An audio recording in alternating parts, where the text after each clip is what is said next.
Welcome to the Rural Response to Natural Disasters, sponsored by the Agriculture and Natural Resources Committee of the Midwestern Legislative Conference. We're going to begin with Laura Tamaka doing a very brief housekeeping announcements for y'all. We figure most of you know how to Zoom by now, so we won't be doing a whole lot of that. But I want to thank my committee officers, Representative Paul Anderson of Minnesota, Representative Noreen Hammond of Illinois, and Senator Jim Dotzenrod of North Dakota for all of their wonderful work keeping this committee going. Laura? Thank you, Carolyn, and good morning, everyone. As Carolyn said, we realize that most of you know how to use Zoom by now, so this is probably not new to most of you, but we wanted to make sure that you knew what to expect for today's event and how you can best participate. First, we want to have this over here. Sorry. This event is being recorded, and the recording will be posted later today on the CSG Midwest website on our web events page. Also, please note that we've muted your audio lines for now, and we ask you to keep those lines muted when not speaking, just in order to help us reduce noise and help everybody hear our presenters a little better. Once we start some of our discussion portion of the event, certainly feel free to unmute your lines and jump in with questions and comments. Our hope is that this event will be as interactive as possible. Here is a screenshot of the Zoom toolbar, which you can display by simply moving your cursor anywhere in the Zoom window. On this bar, you can find, this is where you can mute and unmute your audio, show and stop your webcam.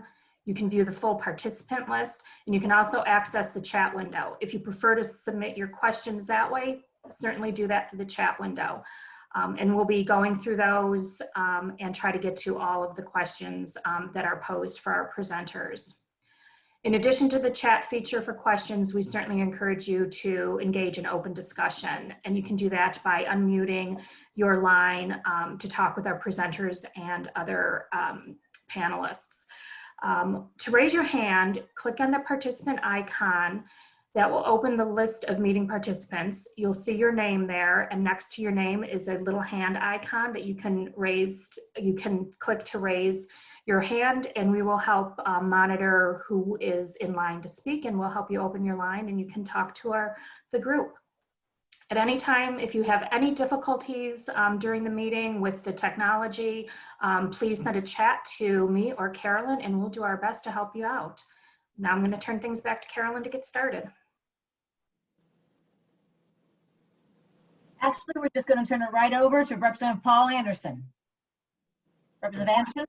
Good morning, everybody. And thank you, Laura, for you and your staff for getting all of us from around the country together on a little computer screen. I don't know how you do it, but thank you. And also thanks to Carolyn. Carolyn, you amaze us, the things you have and the work you do in keeping us in line. So thank you too for a great job you do with CSG. We're excited about today's meeting. Welcome to the Agriculture and Natural Resources Committee virtual meeting on natural disasters and the rural responses to those disasters. This is an exceptionally timely topic today because when we began planning for this webinar, it was in response to the devastating derecho in Iowa. But today, with the wildfires have charred more than 5 million acres in the West, destroying farms and ranches, natural resources, and even whole towns, while Hurricane Sally and Marco and Laura before her have caused power outages, building collapse, and flooding across many southern states. Rural residents are simply reeling from billions of dollars in damages all across the country. Today we're going to hear from experts on weather phenomena, how they are predicted, and what rural policymakers and communities can do to reduce future damages from these occurrences. We begin this morning with Dr. Scott Collis, and as his bio shows here, he is an atmospheric scientist at the Argonne National Laboratory. He is an expert on radar and meteorology, and maybe he can help me figure out what the weather's going to be for the upcoming harvest this fall. Hope he can do that. After Dr. Collis, Secretary of Agriculture for the state of Iowa, Mike Nag will talk with us specifically about the derecho, but also about how states can respond to disasters like this. Secretary Nag is no stranger to this committee, as he has been joining us in his past roles and positions with trade associations and as a deputy secretary for several years. Our final presentation is coming from Minister Ralph Eichler of Manitoba's Economic Development and Training. Minister Eichler is a farmer also, but he's going to talk to us today about how Manitoba is building resilience from flooding issues up in his part of the world. So we begin with Dr. Collis, and I look forward to hearing from him about what a derecho is and some of the other phenomena and how communities can actually build resilience to them. Good morning, Dr. Collis. Thank you very much. I'm just going to share my screen here. All right. Okay, you all should be able to see my desktop there now, and I'm going to start the presentation.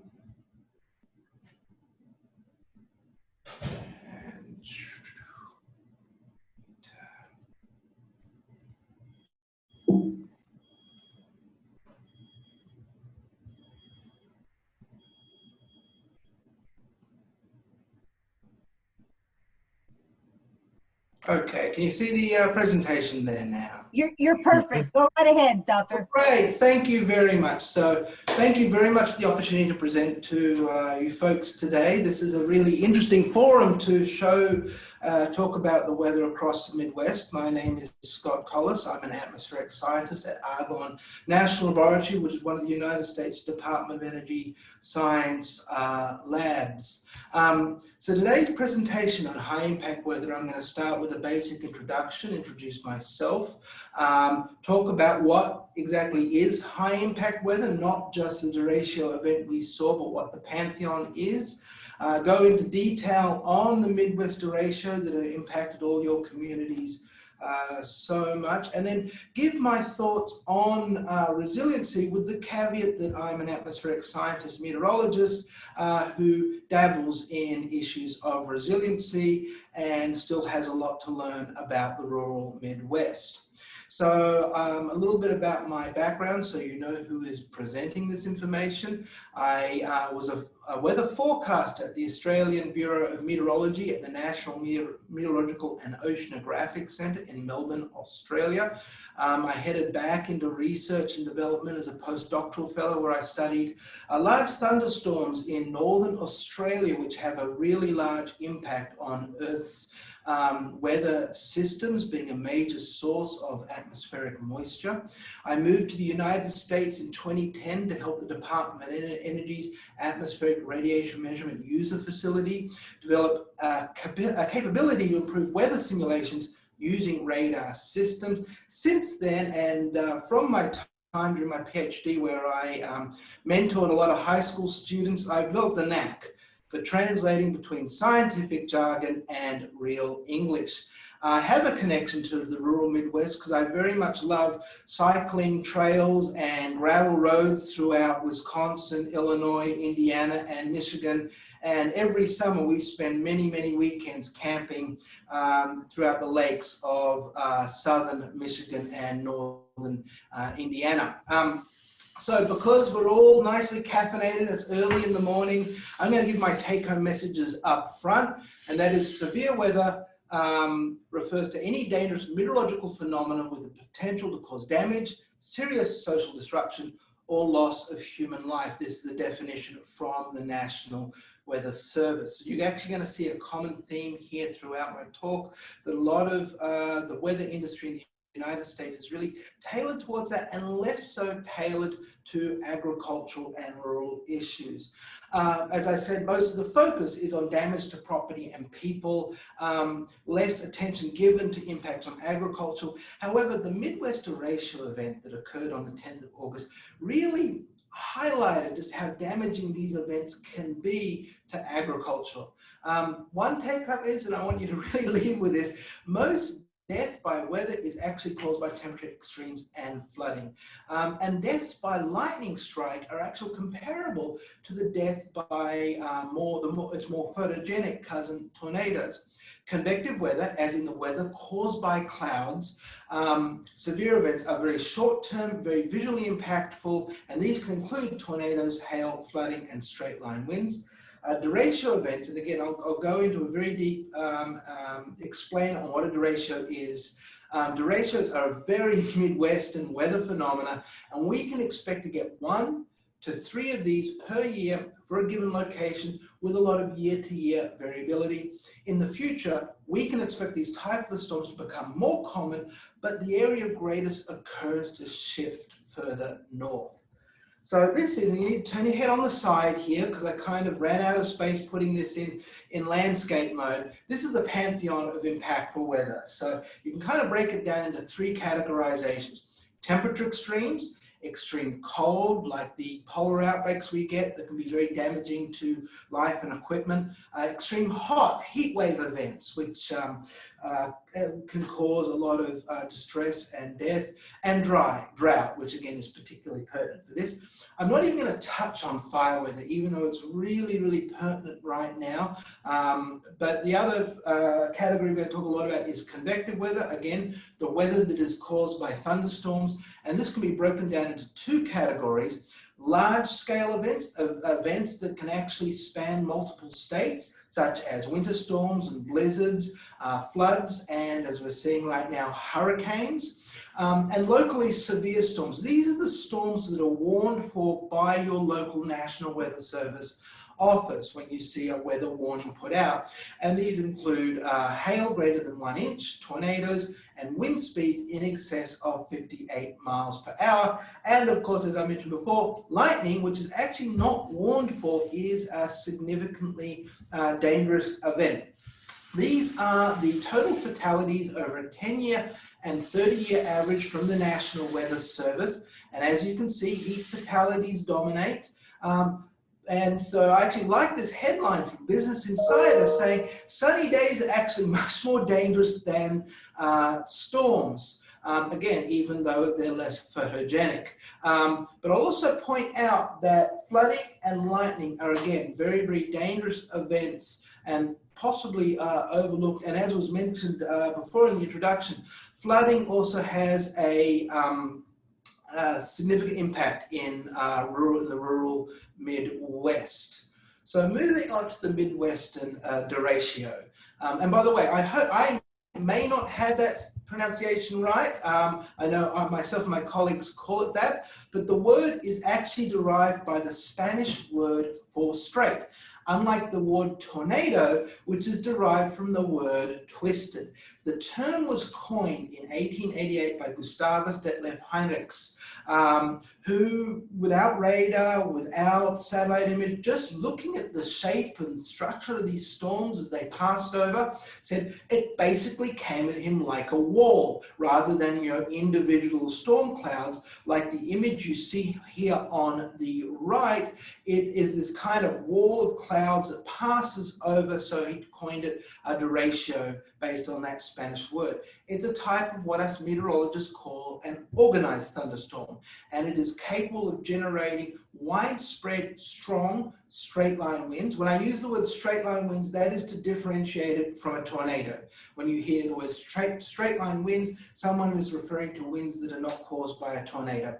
Hail, torrential rain, but they also do spin up tornadoes, and this one in particular spun up multiple tornadoes as it entered Illinois. So another thing is this term was coined in Iowa. So Gustavus was actually studying in Iowa. So not only are these a Midwestern storm, they were discovered and named in the Midwest. But a little bit of a jargon alert. I dropped this term, organized thunderstorm. What do I mean when I say an organized thunderstorm? So this is a phenomenon that is best described by dancing. So a garden variety, single cell, thunderstorm that you might see pop up that you can clearly identify as a single storm is like someone dancing alone. While a derecho, a tornadic supercell, even a hurricane is best described by a conga line.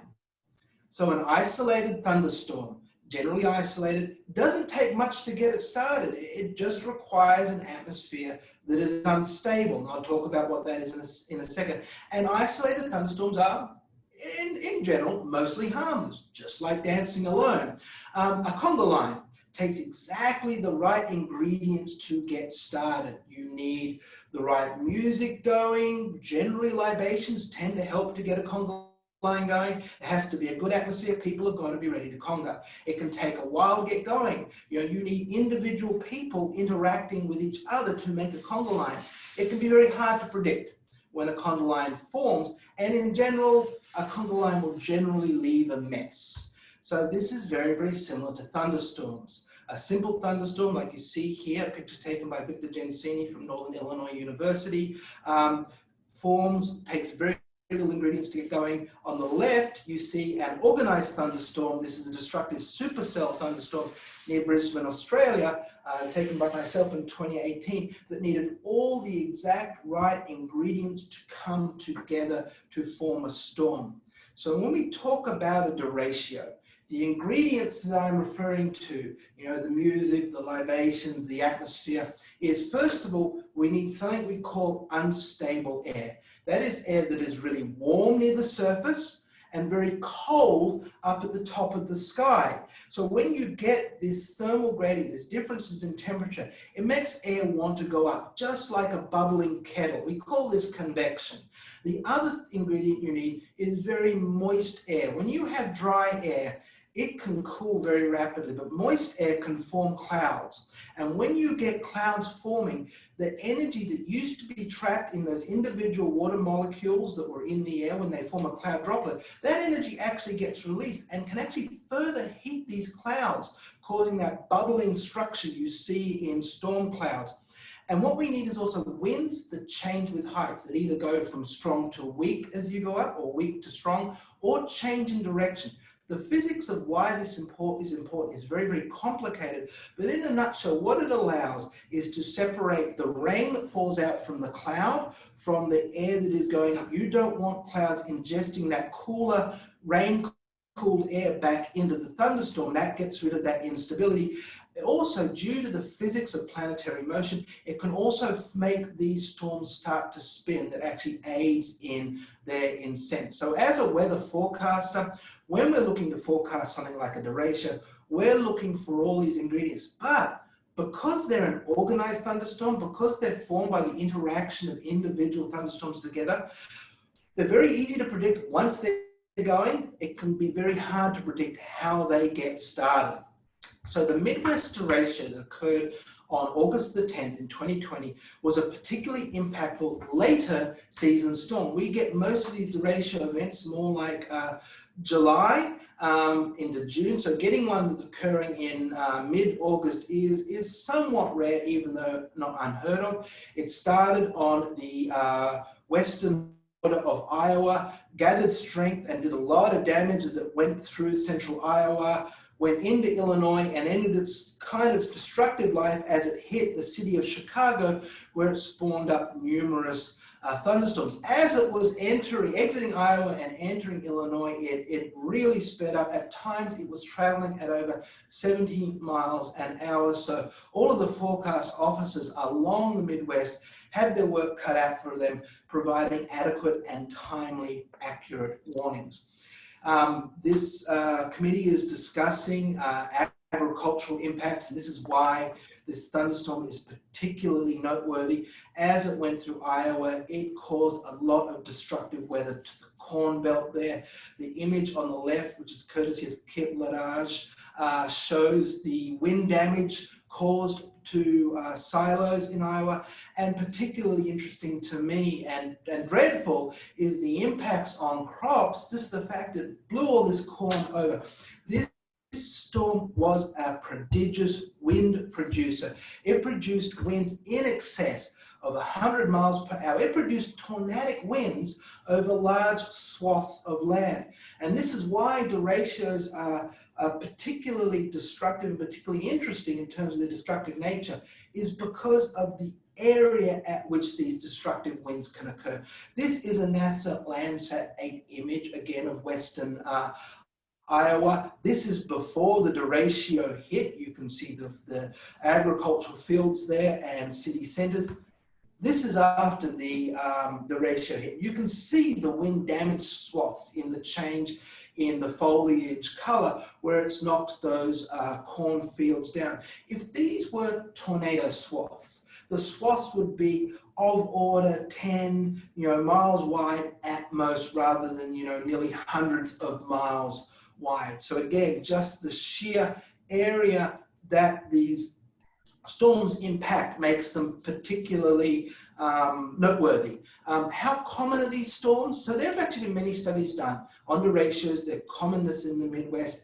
They can be very biased, and I'll give you a warning when you're looking at these studies. Some of the earlier studies were based on observations. So of course, we see more derechos where people see them, away from, we don't see good statistics away from the population centers.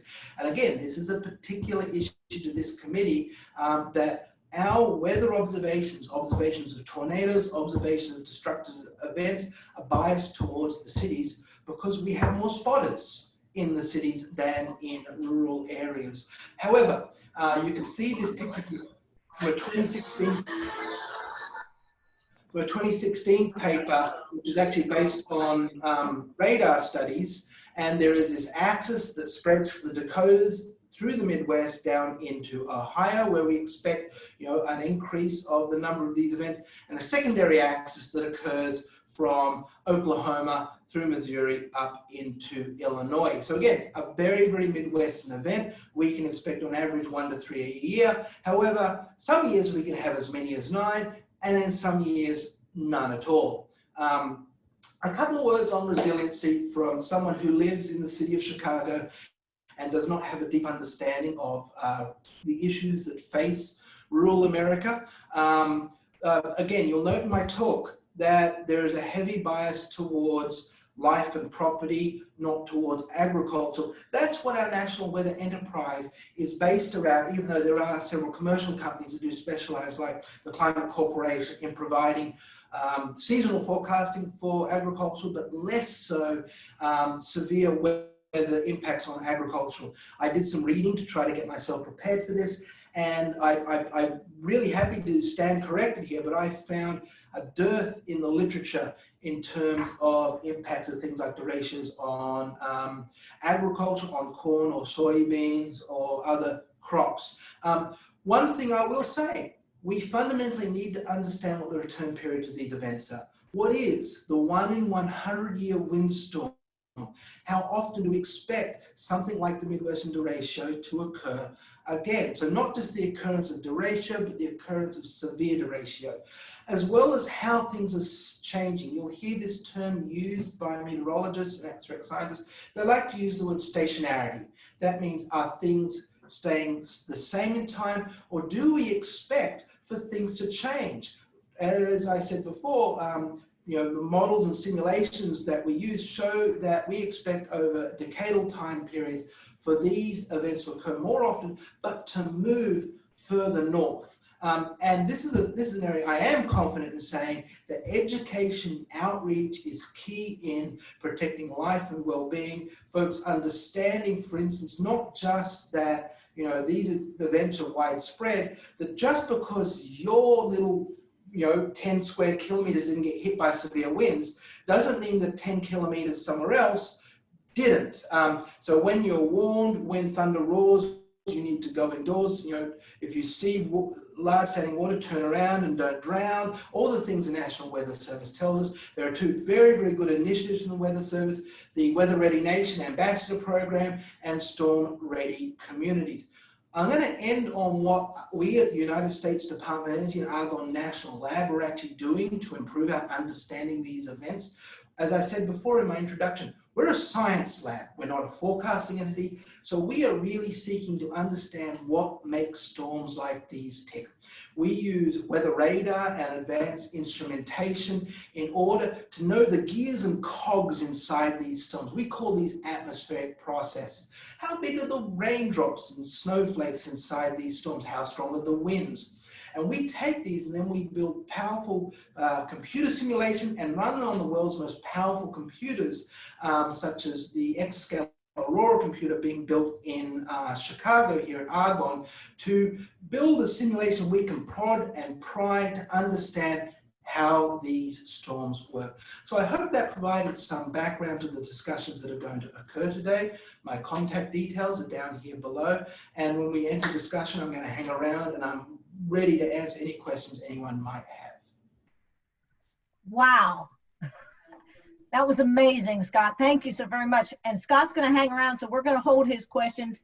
Although we do have one question real quick from Chuck Eisenhart. Dr. Collis, looks like Iowa is especially vulnerable. Is climate change increasing the frequency and intensity of these storms?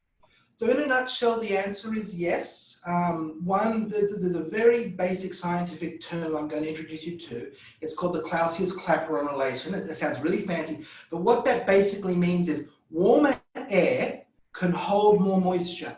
And remember I talked about ingredients before? Moisture is an ingredient to these storms. The more moisture we get in the air, the more severe these thunderstorms are going to be. So in a nutshell, yes, but the real answer is it's complicated because we also expect for the axis of frequency of these storms to move a little further north. So our colleagues on the line from Manitoba might be talking more about the ratios into the future.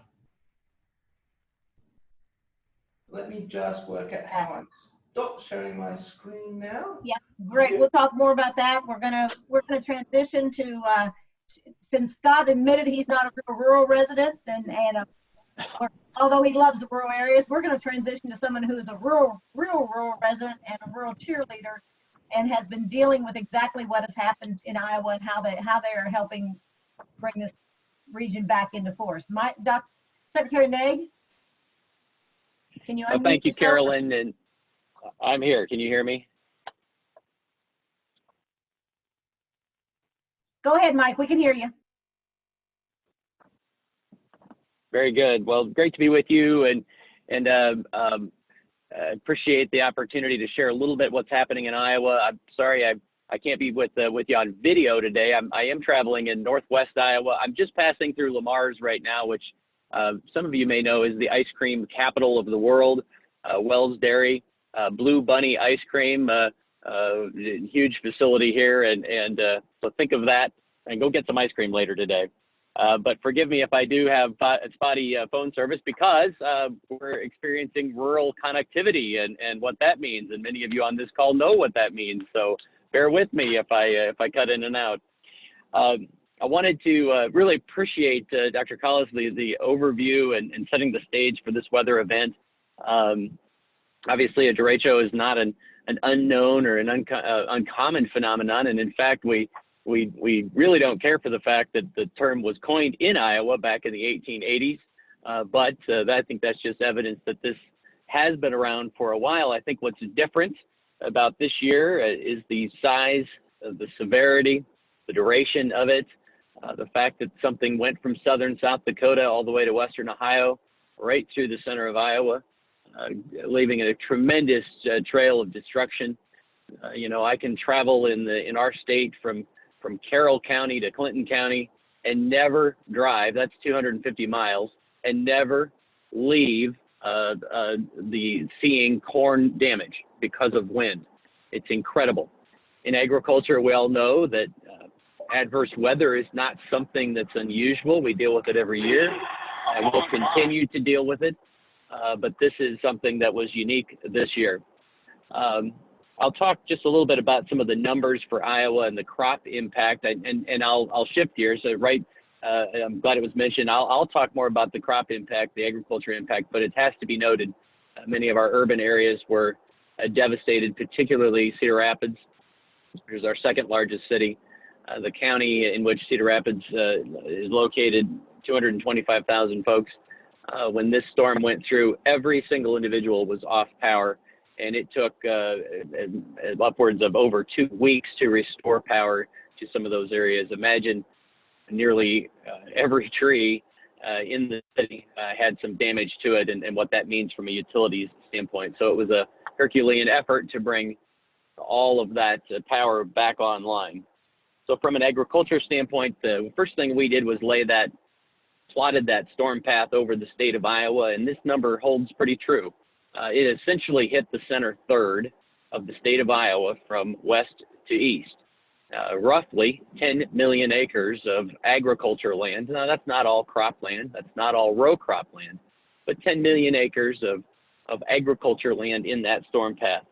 As we drill in deeper and we look at satellite imagery and radar, we know that we can refine those numbers a little bit more and say that the most intensely damaged crops, about 3.5 to 4 million acres of corn, about a quarter of our total corn crop, and roughly 2.5 million acres of soybeans were in that intense storm path that saw upwards of winds over 100 miles an hour, but clocked in the neighborhood of 140 miles an hour in some locations.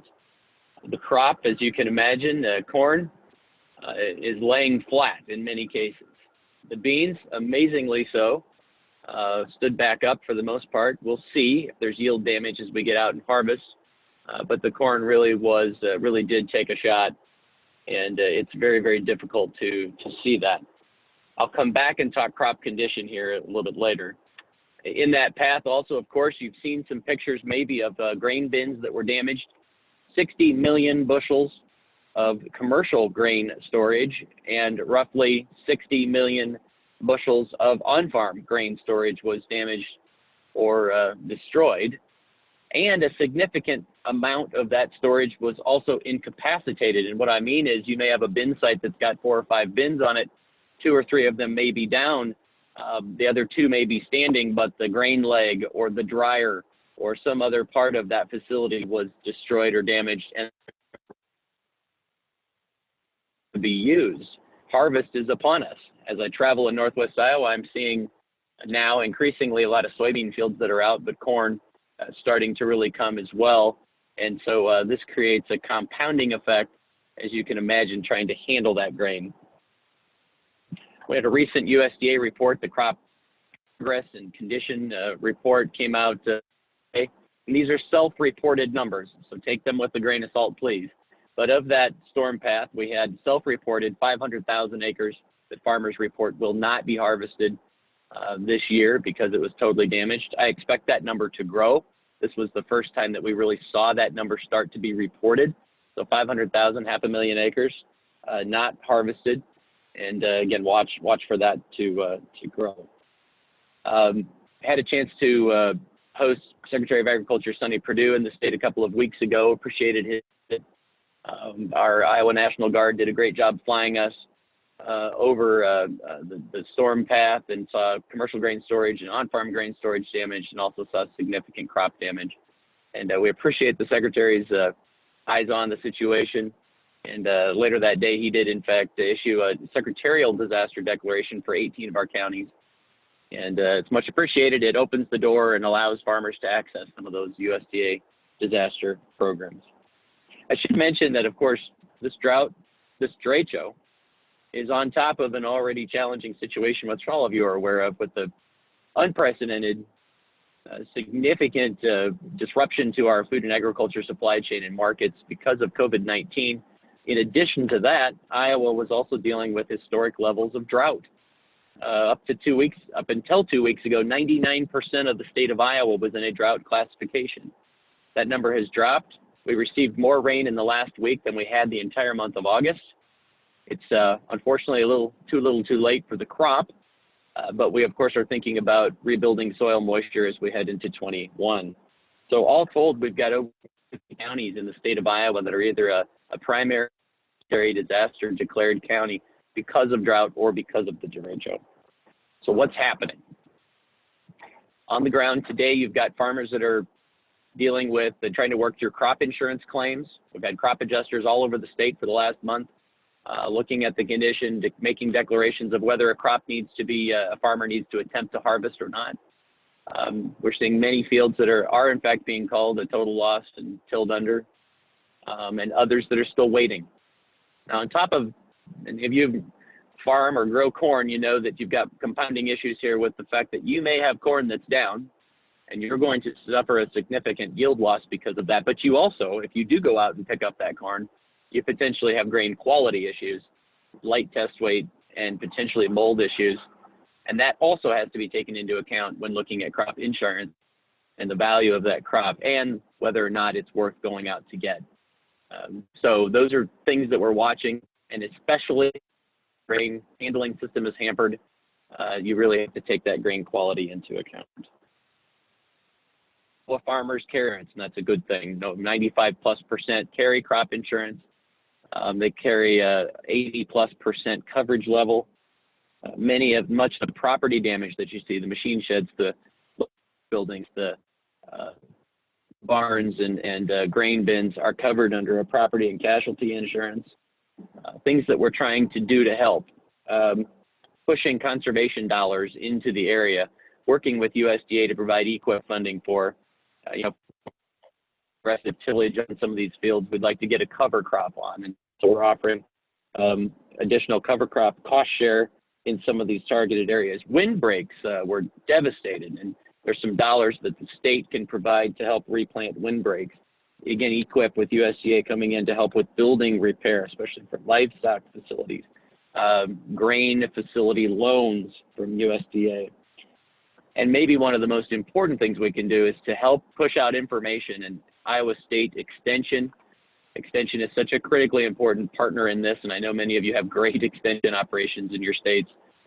Cannot overstate how important they are to us in helping push out agronomic information, in helping to talk about quality, even some engineering advice when it comes to perhaps having to use an old grain bin, and how do you ensure that it's structurally sound or the electrical system is sound. Those are all things that information is the key. And then of course we have to remember the ongoing mental and financial stress and how folks are dealing with that and the help that can be provided. Again, extension is really at the forefront there, and we appreciate that. We're looking for some additional disaster assistance, working with our congressional delegation. Our hearts go out to everyone dealing with adverse weather this year with hurricanes and wildfires. And we were in a drought situation or a flood situation last year. We're looking for something similar to what was done with WIP Plus to top up, plus up crop insurance settlements.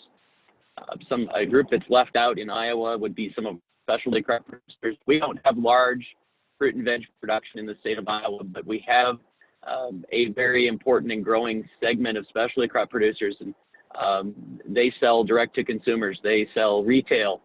So some of the programs for specialty crops are not necessarily targeted or helpful to our producers, and we're looking at some of those things.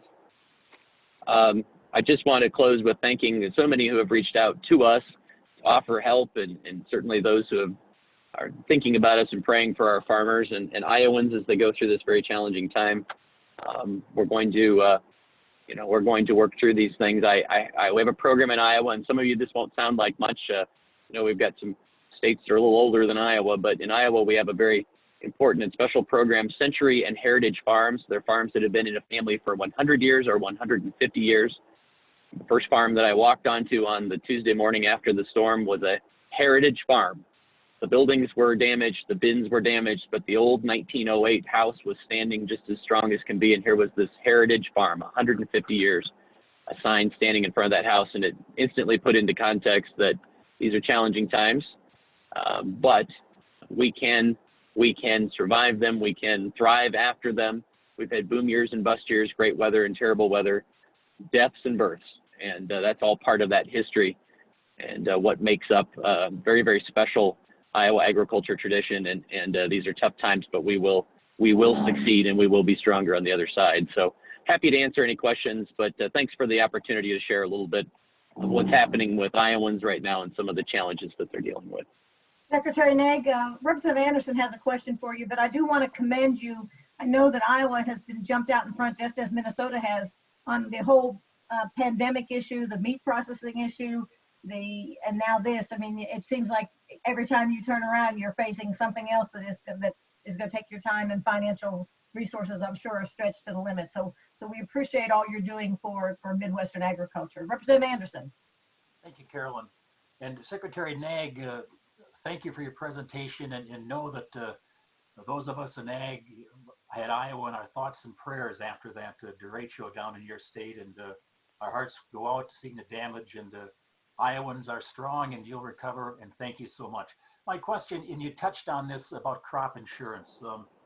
If we're looking at 3.5 million acres of severely damaged corn, will crop insurance dictate that farmers have to go out there and try to harvest? I saw a picture of somebody trying to chop silage and they were leaving half of it on the ground. How is crop insurance going to handle some of these severely impacted fields? Well, thank you, Representative, and great question. I will tell you, that I had a phone call on Tuesday very quickly with USDA Risk Management Agency. And the two items that I raised were one, that point right there, which is what are we going to do with crops that are clearly down and should be declared a total loss?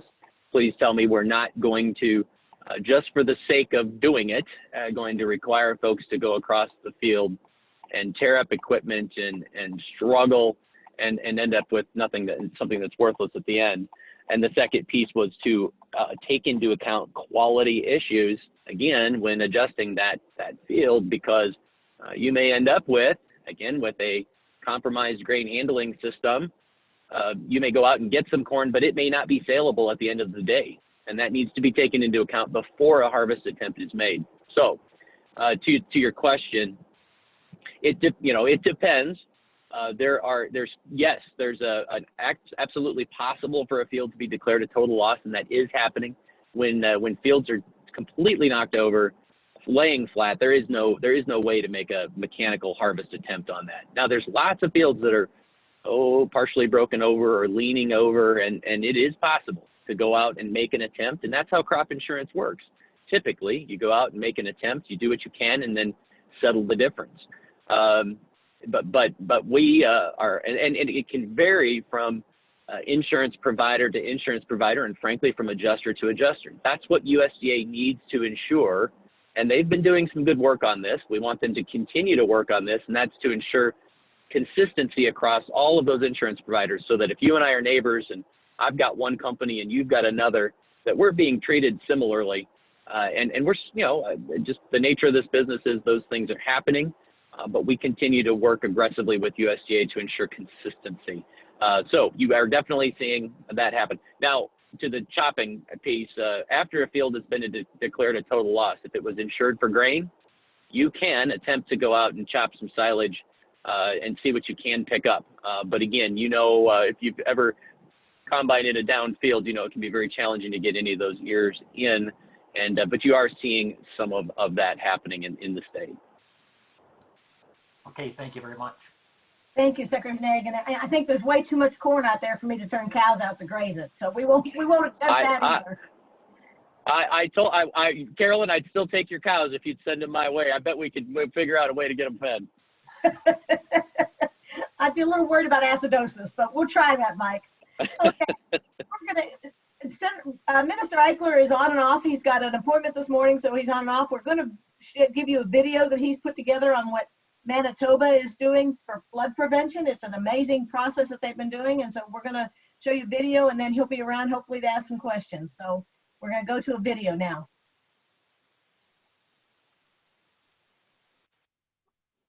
Good morning. My name is Ralph Eichler. I'm the Minister for Economic Development and Training for the province of Manitoba. Previously, I was a Minister of Agriculture here in Manitoba, which is home to 1.3 million people, of which 800,000 is in our capital city of Winnipeg. Our economy is also largely dependent on agriculture and natural resources. Cattle farms are one of the most important common types of farms here in Manitoba, and what I have a background in. I was formerly a purebred cattle producer as well as a business owner. I represent the riding of Lakeside, which is a rural riding northwest of Winnipeg. It is my honor to participate in this webinar for a response to natural disasters. I want to thank Dr. Carolyn Orr, as well as the board members and my fellow presenters. The province of Manitoba has a long history of devastating floods that has forced us to adapt and build in order to survive.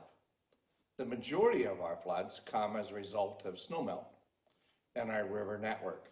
The Red River, our largest river, and it travels through north of Minnesota, North Dakota, and Manitoba, passes through our major metropolitan and capital city of Winnipeg, and it drains into Lake Winnipeg.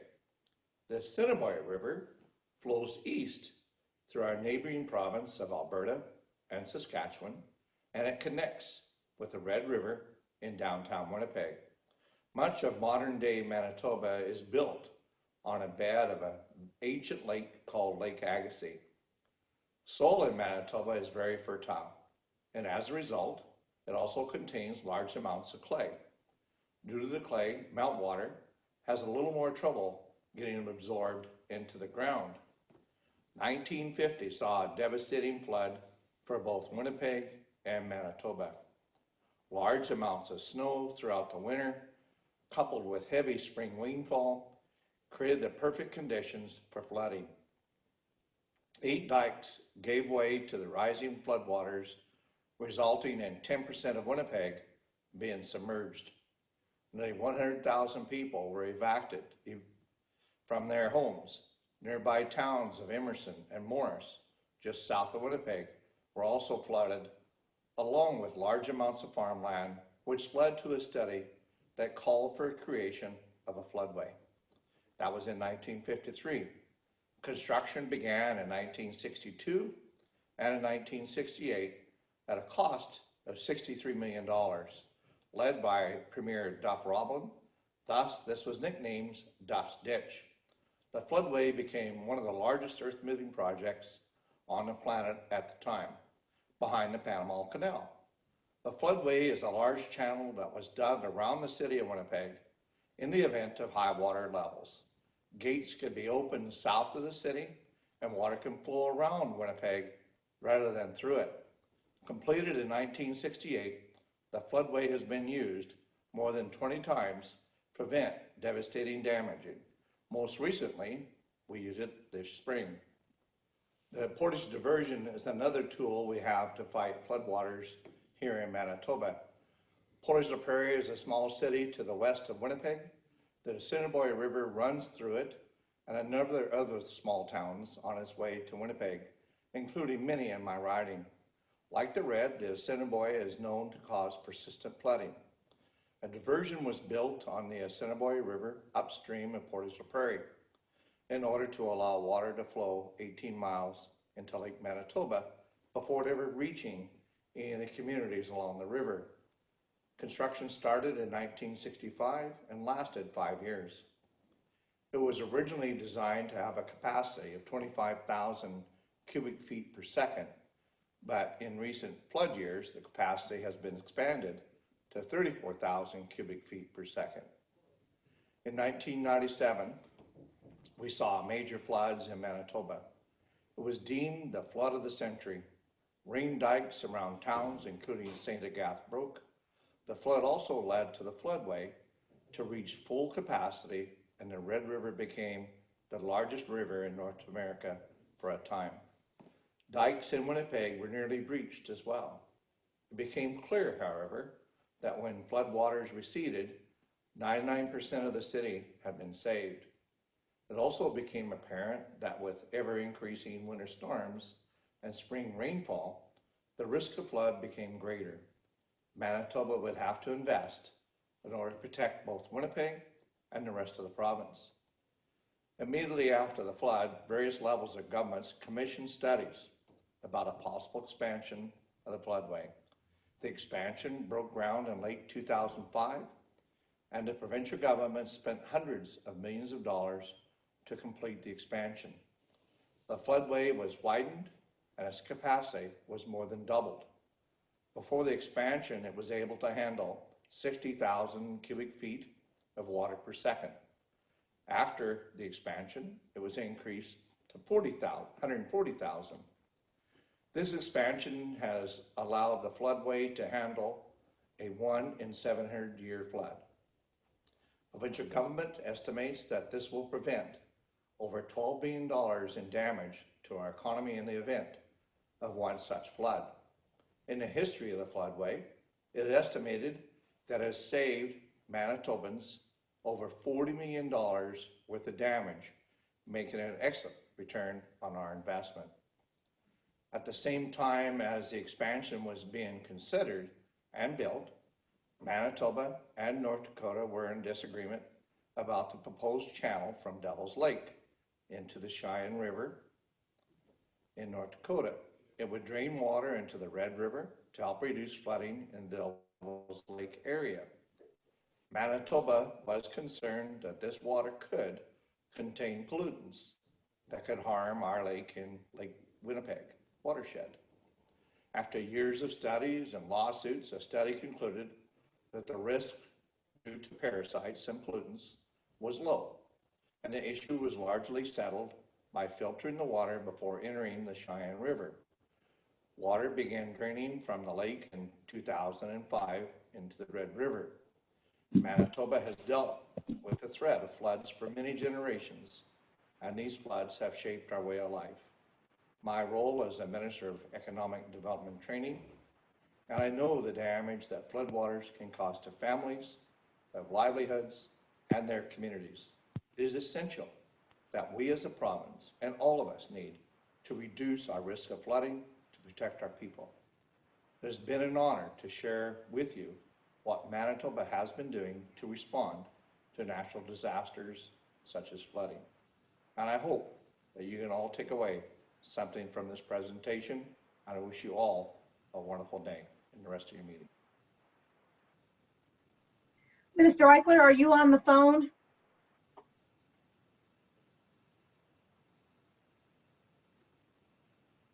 I know I see his number, but I don't see whether he can unmute. Minister Eichler?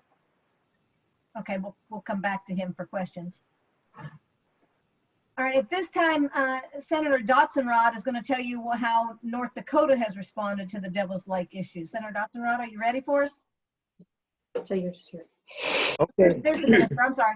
Minister Okay. Eichler, when you did that must have impacted miles and acres of farmland. Was there a response from the rural people? Did they feel like it was part of the community, or what was the issue? How did they respond? Well, what had happened? No, the farmers were all for making sure we got the water out of there. So there wasn't much pushback from the farmers. There was some agricultural land, but around the city it wasn't too awful bad. So the people just realized how important this diversion was. So otherwise, more land would have been flooded without it, because it let the water get on through and around the city. Wonderful. Okay. Thank you. Hopefully we can come back to you and you don't leave us. Senator Dotson-Rod, you want to talk about how North Dakota responded to the Devil's Lake issue? Well, yes, Carolyn, thank you. And hearing what Manitoba has done there, it's an amazing piece of engineering and a huge project. When he was talking about 60,000 cubic feet per second going up to 140,000, that is really something. I don't know if you all can see this, but this is my little rendering of the Devil's Lake Basin and in our state map. So our Devil's Lake Basin is an enclosed basin. There's really no outlet for that water. Over history, it has, in times of lots of water, it has reached a point where it has overflowed into the south here, the Cheyenne River. When it does overflow, it does travel south and goes around and gets into the Red River and goes up to Canada. So in the early 90s, we had a period of extended high rainfall, and the lake started to rise. Now, it was getting near the point where we could have overflows into the Cheyenne River. And there was some concern that there could be a catastrophic event where once water began to run, that it would erode and cut a channel. So the state of North Dakota, and we worked with as many neighbors as we could, and came up with a plan to have a man-made structure over on the west end. And it was put on the west end because of water quality. It would have been closer to do it on the east end, but there's more salinity there and more sulfates.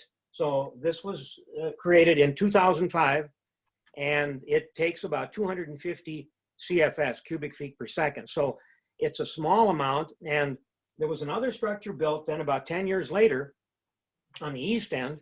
So they have a total capacity, if it was all used, to take about 600 CFS. But that a volume that can be taken into the channel there has to be regulated and controlled, because there are times when the channel cannot take a lot of water, like in the spring, when there's flooding, when there's lots of snow melt, they have to shut that down. So it is monitored, and it's the State Water Commission that controls it, and there is a board called the Outlet Management Advisory Committee. There's 17 members. They do meet normally once a year in the spring. There's one of the representatives is from Manitoba, one is from Minnesota, and the others are from these downstream communities. And water quality, it isn't just getting rid of the water. They have to they monitor. There are 20 monitoring stations along this route where they monitor the quality of the water, because we cannot have too many salts or sulfates because it's drinking water for many people that take water out of the Cheyenne River. Since it's been built, it has removed about 1.25 million acre feet, or it's created a reduction in the water level of about 5 feet, which in this big flat area, that 5 feet is quite a bit. So it's as you lower the water in the lake, and it's slow, it's difficult to lower a large body of water like that if you're only taking out 300 to 400 cubic feet per second. You can normally expect that it'll take a year to lower the lake somewhere between 8 inches and a foot. But we've been at this quite a while. We've got about 5 feet. There's about 5 feet of drop now in that lake. So over time, it has reduced the level in the lake, and the water quality we've been able to maintain. And this basin here is about 4,000 square miles.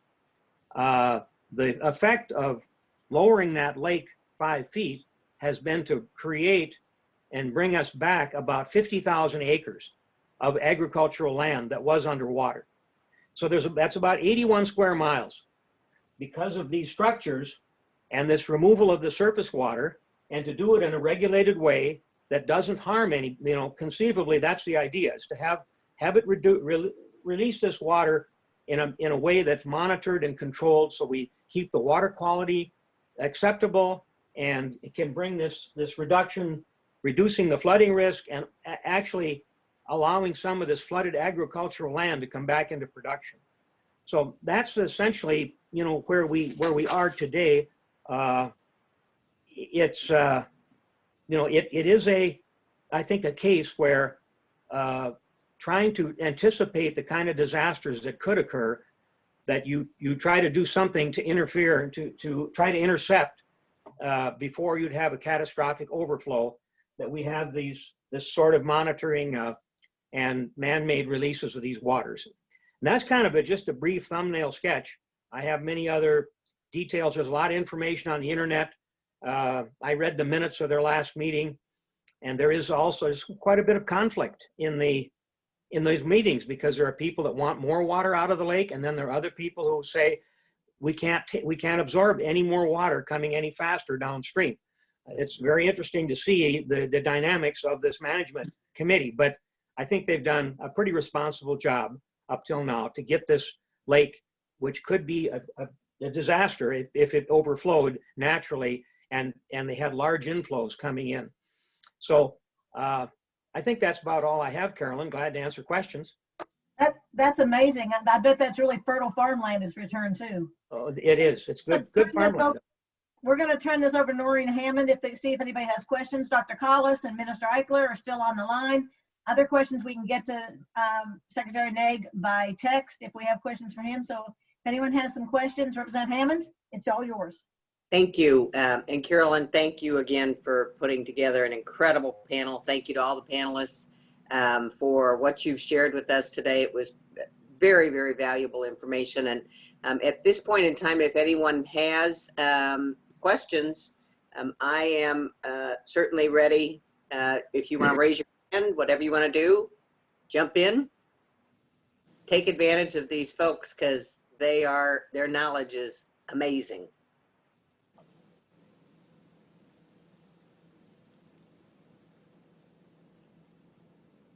Well, if we don't have any questions, Representative Hammond, I'll let you run us out of here. That's great. Happy to do that. And I hope everybody enjoyed this. This is kind of our first foray into this with our committee. And we've been working with the Energy Committee on a couple of other entities. But thank you all very much. And we look forward to doing more of this. Have a good day. Yeah. Thank you. Yep, you bet. You bet. Thanks a lot.